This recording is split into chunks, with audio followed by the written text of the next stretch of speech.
भारत माता की। भारत माता की। भारत माता की। जय सेवा,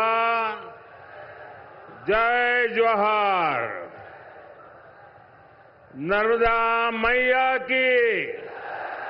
नर्मदा मैया की। मैं बैतूल की पवित्र धरती से मां नर्मदा और ताप्ती को प्रणाम करता हूं। देश में इस बार लोकसभा चुनाव को लेकर एक अलग ही उत्साह है। हमारा हरदा तो देश और एमपी की हृदय स्थली है और हृदय से मिला आशीर्वाद कभी भी खाली नहीं जाता। ये क्षेत्र भी पूरे देश के सुर में सुर मिला रहा है। चाहे तमिलनाडु में जाओ, केरल में जाओ, जम्मू जाओ, असम जाओ, देश के हर कोने में एक ही सुर है और उस सुर में मध्य प्रदेश का भी सुर है। फिर एक बार, फिर एक बार, फिर एक बार। साथियों, आज मोदी पहले जब भी आता था तो कुछ न कुछ लेकर के आता था, कुछ न कुछ देने के लिए आता था। कभी ये योजना, कभी वो योजना, कभी ये विकास का काम, कभी वो विकास का काम। आज मैं देने के लिए नहीं आया हूं। आज मैं आपसे कुछ मांगने के लिए आया हूं।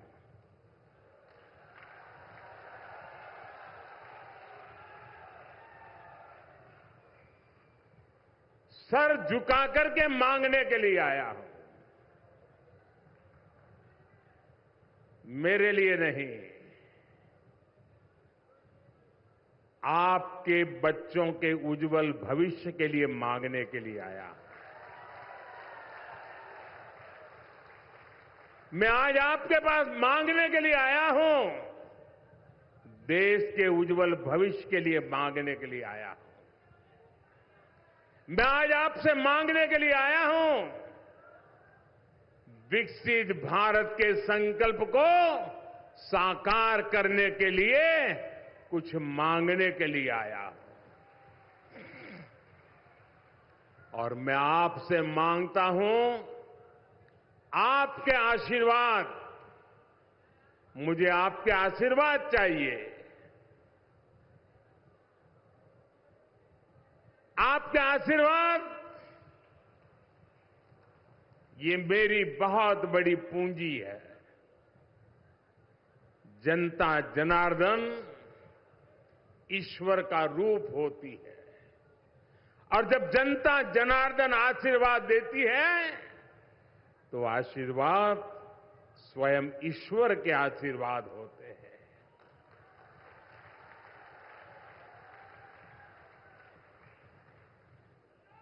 और यह आशीर्वाद देने का एक ही तरीका इन दिनों है कि आप कमल के निशान पर बटन दबा करके आपका आशीर्वाद मोदी को पहुंचाइए। पहुंचाएंगे, भारी मतदान करेंगे। ये आपका वोट ही है जिसने पिछले 10 वर्षों में देश को तेज विकास की गारंटी दी है।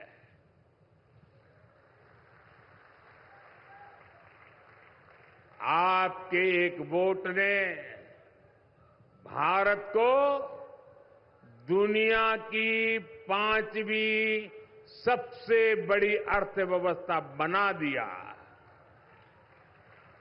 आपको पता है ना, दुनिया में मैं जब आपने मुझे काम दिया उसके पहले हम 11 नंबर पे थे और इतने कम समय में हम 5 नंबर पर पहुंच गए। किसके कारण? किसके कारण? किसके कारण? किसके कारण? किसके कारण? अरे मोदी के कारण नहीं, आपके एक वोट के कारण हो गया है। ये आपके वोट की ताकत है और मैं आज आपके वोट की ताकत का आपको साक्षात्कार कराने के लिए आया हूं। आपके एक वोट ने विदेशों में भारत का डंका बजा दिया। आपके एक वोट ने सीमा पर से हमें आंख दिखाने वाले दुश्मन के होश ठिकाने लगा दिए। और ये आपका ही एक वोट है जिसने अयोध्या में 500 साल के इंतजार के बाद रामलला को भव्य मंदिर में विराजमान कराया।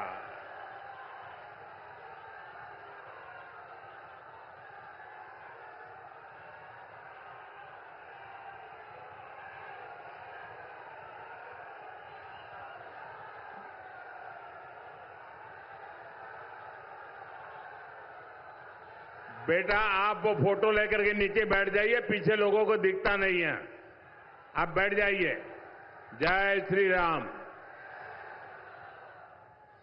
और इन 10 वर्षों में ये जो काम हुआ है वो तो केवल एक ट्रेलर है, ट्रेलर। अभी तो मुझे देश को, मध्य प्रदेश को बहुत आगे लेकर के जाना है।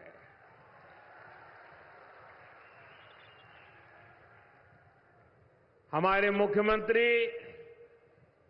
भाई मोहन यादव जी और उनकी पूरी टीम जब से सरकार संभाली है वो भी एमपी के विकास को और नई शक्ति से जुटे हुए हैं। साथियों, बैतूल देश की एकता, अखंडता के लिए अपने प्राणों की बाजी लगाने वाले वीरों की धरती है। आदिवासी क्रांतिकारी सरदार गंजन सिंह जी कोरको और सरदार विष्णु सिंह जी गौंड, उनके योगदान को कभी भी भुलाया नहीं जा सकता। लेकिन ये कांग्रेस ने कभी आदिवासी समाज के इस योगदान को स्वीकार ही नहीं किया। ये भाजपा है जिसने भगवान बिरसा मुंडा के जन्म दिवस को राष्ट्रीय जनजातीय गौरव दिवस घोषित किया। भाजपा सरकार में ही लाखों आदिवासी भाइयों बहनों को वन अधिकार का पट्टा दिया गया है। इन 10 वर्षों में पीएम आवास, उज्ज्वला सिलेंडर, बैंक खाते और मुफ्त इलाज जैसे अनेक काम हुए हैं। इन कार्यों ने आदिवासी समाज की हमारी माताओं, बहनों, बेटियों के जीवन से बहुत सी मुश्किलें कम कर दी है। साथियों, अगर सरकार की नीतियां सही हो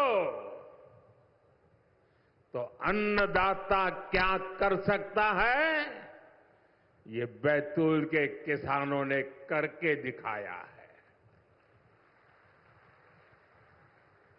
इस क्षेत्र में रबी और मूंग की फसलों का उत्पादन जिस प्रकार से बढ़ा है, मैं हेलीकॉप्टर से उतर करके यहां पहुंचा, चारों तरफ मूंग मूंग मूंग की बात हो रही है। और यहां भी तोहफा दिया तो मूंग का ही दिया। और इसमें तवा नदी पर बने डैम का बहुत बड़ा योगदान है। हरदा में मोरन गंजाल संयुक्त सिंचाई परियोजना पर भी काम शुरू हो चुका है। आज एमपी के 80 लाख से अधिक किसानों को हमारी सरकार पीएम किसान सम्मान निधि भी दे रही है। बैतूल इंदौर 4 लेन हाईवे जैसी सड़कें भी बैतूल के किसानों और लोगों के लिए कई बड़े अवसर खोल देगी। साथियों, 24 के इस चुनाव ने कांग्रेस पार्टी की कलई देश के सामने खोलकर रख दी है। कांग्रेस का हिडन एजेंडा, खतरनाक हिडन एजेंडा अब खुल करके देश के सामने आ चुका है। सेक्युलरिज्म के नाम पर वोट बैंक की राजनीति करने वाली, डोंग करने वाली कांग्रेस ने सामाजिक न्याय की मूलभूत भावना की भी हत्या कर दी है। अब ये खुलकर सामने आ गया है कि कांग्रेस पार्टी दलितों, पिछड़ों, आदिवासियों से कितनी ज्यादा नफरत करती है। साथियों, आजादी के बाद कांग्रेस का सबसे बड़ा विरोध बाबा साहब आंबेडकर ने किया था। बाबा साहब दूर का देख सकते थे कांग्रेस देश को कैसे पतन के राह पर ले जा रही है, ये बाबा साहब ने उस समय देख लिया था। ये बाबा साहब आंबेडकर ही थे जिन्होंने धर्म के आधार पर आरक्षण दिए जाने का कड़ा विरोध किया था। हमारे संविधान निर्माताओं ने लंबे समय तक इसकी चर्चा की थी, हर प्रकार के दिमाग अप्लाई किए थे और हमारे संविधान निर्माताओं ने मिलकर के धर्म के आधार पर आरक्षण नहीं दे सकते, ये निर्णय किया था। ये हमारे संविधान की मूल भावना थी, लेकिन कांग्रेस के कारनामे वो संविधान की मूल भावना के भी खिलाफ है। लेकिन कांग्रेस हमेशा बाबा साहब के संविधान को मिटाने और एससी, एसटी, ओबीसी के आरक्षण को छीनने की कोशिश करती रही है। कांग्रेस एससी, एसटी, ओबीसी से आरक्षण छीनकर उसे अपने खासम खास प्रिय वोट बैंक को देना चाहती है। जब केंद्र में कांग्रेस की सरकार बनी थी, तब उन्होंने सबसे पहले आंध्र प्रदेश में धर्म आधारित आरक्षण की शुरुआत की थी। लेकिन तब कांग्रेस अपने मंसूबों में पूरी तरह कामयाब नहीं हो पाई थी। लेकिन भाई और बहनों, कांग्रेस पार्टी अभी भी वो खेल खेलना चाहती है, चोरी छुपी से करना चाहती है, पर्दे के पीछे रह करके देशवासियों की आंख में धूल झोंक करके वो खेल खेलना चाहती है। कांग्रेस ने कर्नाटका में, ये जरा मेरे भाई बहन सुन लीजिए बराबर, कैसा पाप किया इन्होंने। कर्नाटका में ओबीसी को जो आरक्षण मिलता है, उस ओबीसी के कोटे से आरक्षण का हिस्सा छीनने के लिए पिछले दरवाजे से चोरी करने के लिए उन्होंने कर्नाटका में जितने मुसलमान हैं, सभी मुसलमानों को ओबीसी बना दिया और ओबीसी के लिए मिला हुआ आरक्षण उसको छीनने का पक्का षड्यंत्र पूरा कर दिया। कांग्रेस की ये हरकत पूरे देश के ओबीसी समाज के लिए खतरे की घंटी है। अपने मैनिफेस्टो में भी कांग्रेस लगातार धर्म आधारित आरक्षण की बात कर रही है। तेलंगाना के कांग्रेस के मुख्यमंत्री ने अभी हाल ही में नाम लेकर कहा है कि वो मुसलमानों को आरक्षण दिलवा कर रहेंगे। साथियों, कांग्रेस अपने वोट बैंक को खुश करने के लिए किसी भी हद तक जा सकती है। अब कांग्रेस ने देश के लोगों की संपत्ति छीनकर उसे भी अपने वोट बैंक को मजबूत करने की तैयारी शुरू की है। अगर किसी के पास एक से ज्यादा गाड़ी, एक से ज्यादा मोटरसाइकिल, एक से ज्यादा घर होगा, तो कांग्रेस कहती है कि हम ऐसा कानून बनाएंगे कि आपका जो एक से अधिक है वो कांग्रेस की सरकार छीन लेगी, जब्त कर लेगी। आपका गांव में घर है, अब बच्चे बड़े हो रहे हैं, शहर में एक घर बनवा लिया, तो अब कांग्रेस कहती है वो ऐसा कानून लाएंगे, एक ही घर रख सकते हो, दो है तो एक दे दो, ताकि वो अपने खास लोगों को बांटना चाहते हैं। वो कहते हैं एक्सरे करेंगे, एक्सरे देश का, और देश की महिलाओं के पास कितने गहने हैं उसकी भी जांच कराई जाएगी।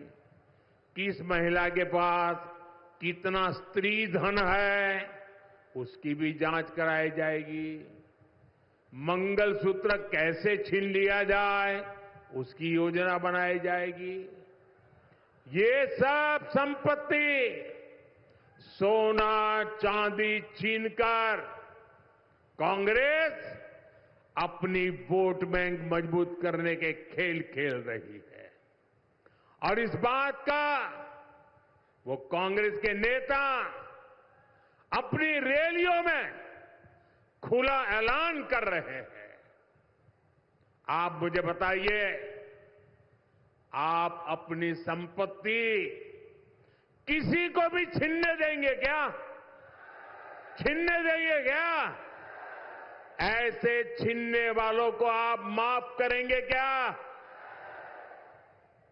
साथियों, कांग्रेस कैसे आपकी संपत्ति को लूटना चाहती है, इसका एक और उदाहरण आज देश के सामने आया है। कांग्रेस के शाहजादे के सलाहकार, कांग्रेस के बड़े नेता ने कहा है कि भारत में इनहेरिटेंस टैक्स लगना चाहिए, यानी आपके दादा दादी माता पिता ने जो कुछ भी बचाया है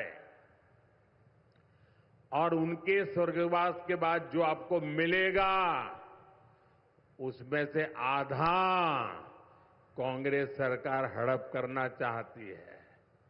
बताइए, आपके माता पिता ने जो मेहनत करके कमाई करके आपके लिए छोड़ा है, वो उस पर आपका अधिकार है कि नहीं है? आपका अधिकार है कि नहीं है? ये आपके परिवार की मेहनत की कमाई है कि नहीं है? क्या आपको छीनना चाहे तो छीनने देंगे क्या? लेने देंगे क्या?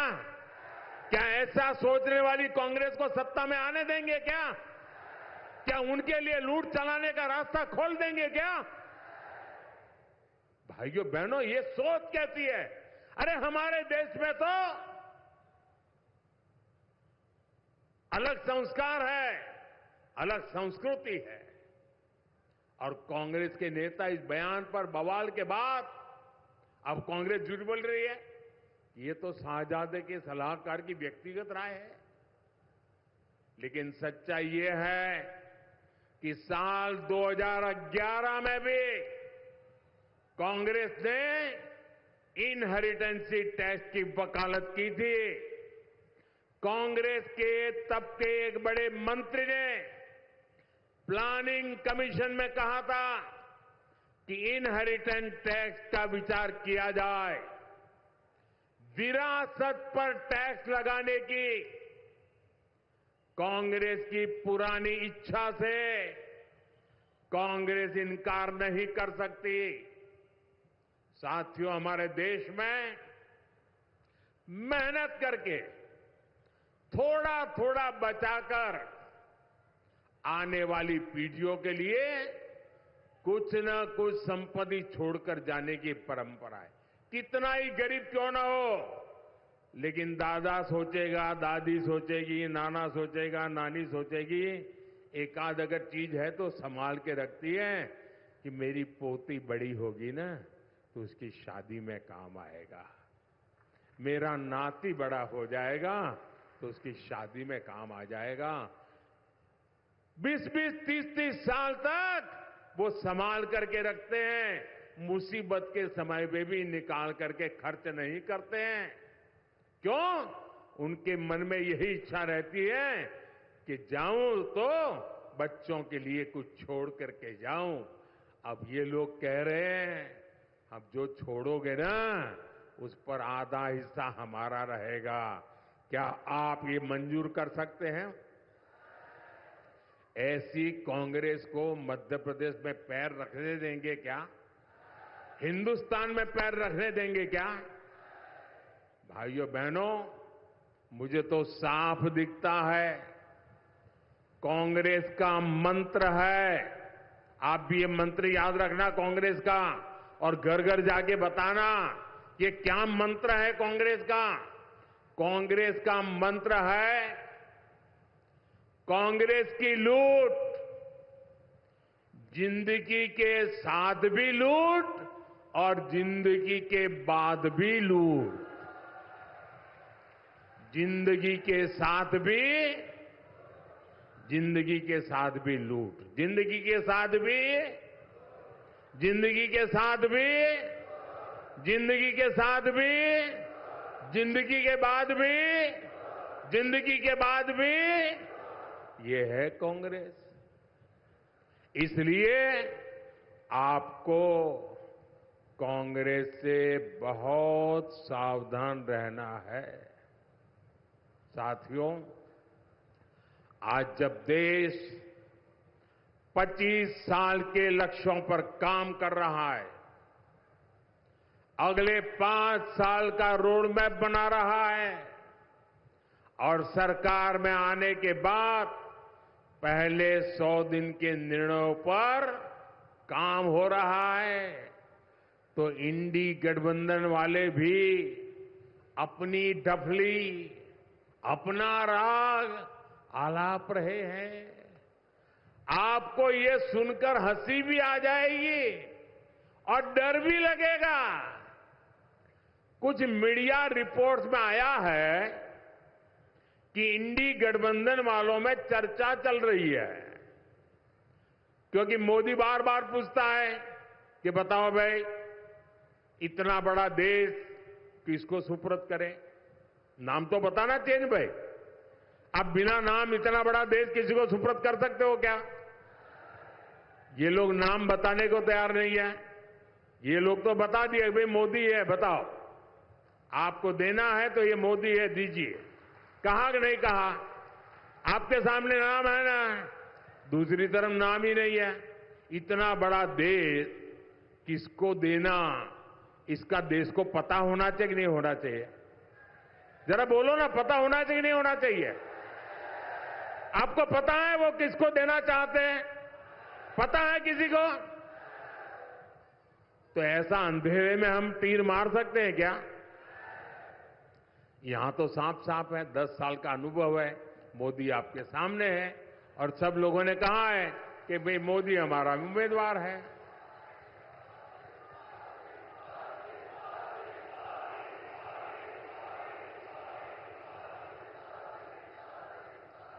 ये लोग इसका जवाब ढूंढ रहे थे, जवाब मिल नहीं रहा था, लेकिन अभी कुछ मीडिया रिपोर्ट में आया है कि मोदी बार बार पूछ रहा है कि भाई बताओ तुम्हारा नेता कौन, किसको किसको सुपुर्द करे?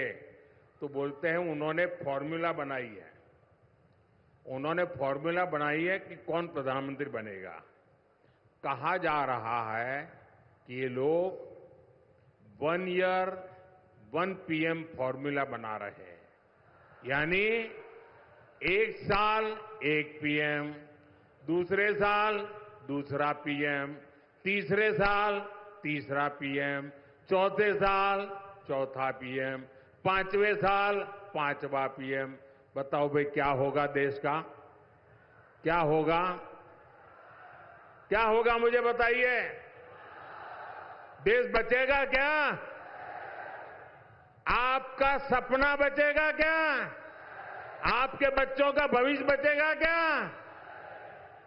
इसका मतलब ये PM की कुर्सी का भी ऑक्शन करने लग गए हैं। भाई बताइए, जो बोली बोलेगा 1 साल बैठेगा और मजा क्या होगा फिर? जो एक ऊपर बैठेगा ना, 4 लोगों को कुर्सी की टांग पकड़ करके बैठ जाएंगे और मौके की तलाश में रहेंगे कि इसका साल पूरा कब होता है, उसको हिलाते रहेंगे। भाइयों बहनों, यूं तो जो सुनने के बाद लगता है कि यार तो शायद मुंगेरी लाल के सपने जैसा होगा, लेकिन साथियों मैं आपको जागृत करना चाहता हूं, मैं चेताना चाहता हूं। ये मुंगेरी लाल के हसीन सपने कहावत कह करके सो जाने वाला मुद्दा नहीं है। ये बहुत डरावना खेल है, ये देश को तबाह करने वाला खेल है। ये सपना हसीन नहीं है, ये आपके सपनों को चूर चूर करने वाला खेल है दोस्तों। और इसलिए जाग जाइए, चेत जाइए, आपके वोट की ताकत समझिए। मेरे प्यारे भाइयों बहनों, देश को बचाने के लिए आप आगे आइए।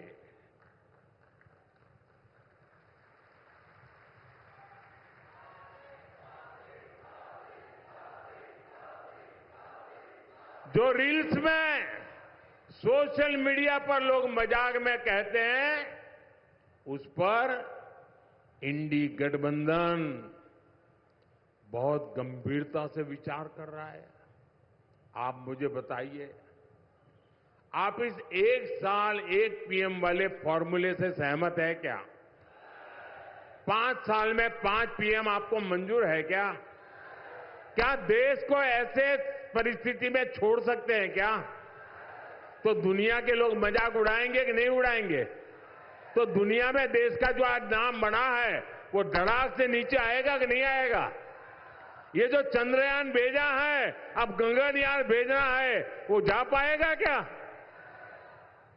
साथियों, 7 मई को हमारे इस क्षेत्र में चुनाव है। विदिशा में उम्मीदवार है हमारे भाई शिवराज जी, और यहां पर उम्मीदवार है हमारे दुर्गादास उइके जी। ये दोनों मेरे साथी संगठन में, मैं शिवराज साहब के साथ काम करते थे। वे मुख्यमंत्री थे, मैं भी मुख्यमंत्री था, हम साथ काम करते थे। वो पार्लियामेंट में गए थे, तब मैं महामंत्री के नाते साथ में काम करते थे। अब फिर मैं एक बार उनको ले जाना चाहता हूं। और उइके जी पार्लियामेंट में मेरे बहुत अच्छे साथी रहे जी। मेरे हर छोटे मोटे कामों की चिंता ये हमारे दुर्गादास जी करते थे। इन दोनों को भारी मतों से जीताना है, और बड़ी संख्या में आप जिता करके जब उनको वोट देते हैं ना, वो मोदी को शक्ति देता है। जब हम उनको वोट देते हैं तो वोट मोदी को पहुंचता है। और इसलिए मोदी को मजबूत बनाने के लिए आप मतदान करें, और इसके लिए ज्यादा से ज्यादा मतदान होना चाहिए। कराओगे? घर घर जाओगे? मतदाताओं को मिलोगे? मतदान कराने के लिए कहोगे? उनको कहना आपका मतदान मोदी के लिए आशीर्वाद है, कहोगे? आपका मतदान मोदी के लिए आशीर्वाद है, कहोगे? पोलिंग बूथ जीतोगे? मेरा एक और अनुरोध है, करोगे? करोगे? बहुत लोग हैं जो यहां नहीं आए। जब मैं संगठन का काम करता था तो और नीचे तक जाता था, लोगों को राम राम करके आता था। लेकिन अब जा नहीं पाता हूं, देश भर में दौड़ना पड़ता है, तो बहुत कम लोगों को मिल पाता हूं, लाखों लोग रह जाते हैं। लेकिन आप मेरे अपने हैं, तो एक काम बताऊं मैं आपको, आप करोगे? मेरे अपने हैं वो बता दे, करेंगे? जो मानते हैं कि वो मेरे हैं वो बता दे, करेंगे? पक्का करेंगे? एक काम करना, जो लोग यहां नहीं पहुंचे हैं उन पर जाना और कहना कि मोदी जी हरदा आए थे और मोदी जी ने आपको प्रणाम भेजा है, मेरा प्रणाम पहुंचा देंगे। हर घर में मेरा प्रणाम पहुंचा देंगे, घर घर जाके पहुंचा देंगे। बोलिए भारत माता की, भारत माता की, भारत माता की। बहुत बहुत धन्यवाद।